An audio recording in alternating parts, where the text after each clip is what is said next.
اما داری خستمون میکنی. سلام. سلام. من مارالم. حامد هستم.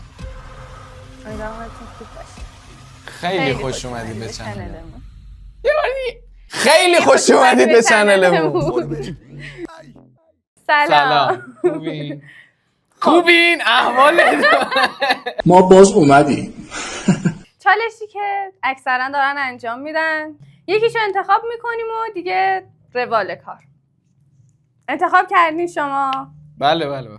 انتخاب کردین؟ خب بذارید من انتخاب کنم. بابا چقدر سخته. بین یه دونه اشک چجوری انتخاب کنم؟ 1 hour later. چی داری؟ من اینجا خودکار دارم. آها. منم یه ساعت دارم. ساعت داری؟ آره. بزن روش با انگشتات. سعی کن دستت کنی.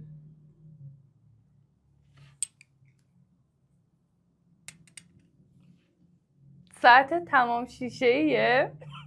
نه استیله. درشو واکن. خب درشو ببن. باش رو میز بکش. با بدون با ده. نوکش. با خط بکش. پاک میشه.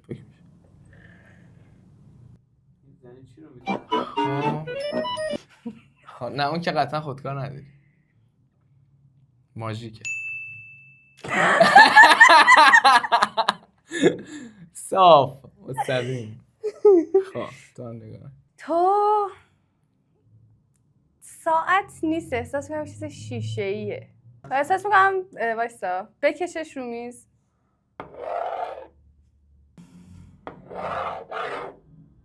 من احساس کنم داره دروغ میگه. نه من مثل ایشون انقدر باهوش نیستم. دری که وا کردی قشنگ الان ماژی شد. دیک اینجوری. خودکارم صدا میده. خودکار یه جور دیگه صدا میده. A few moments later. ببینم مال تو چی بود؟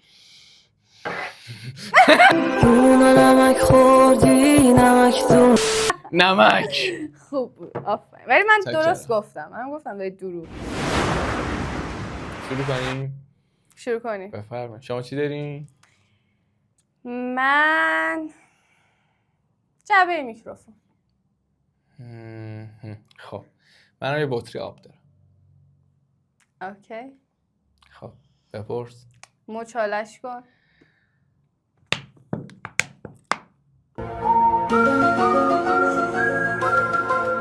میتونه باشه. صدا آبم داد. درشو باز بسته کن. بکن.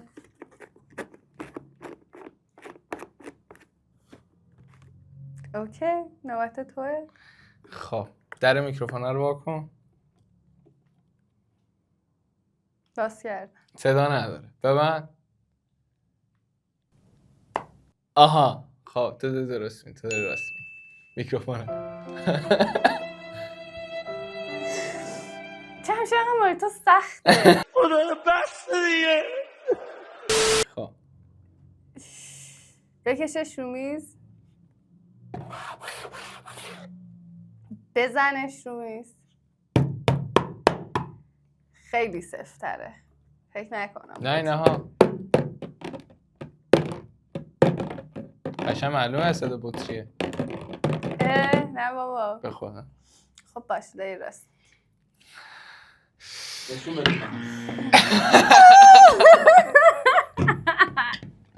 خیلی ولی شبیه بود. خدا خیلی شبیه. مرسی ما تا اینجا همراهی کردین. ان شاءالله یه قسمت دیگه هم داشته باشیم واسهتون.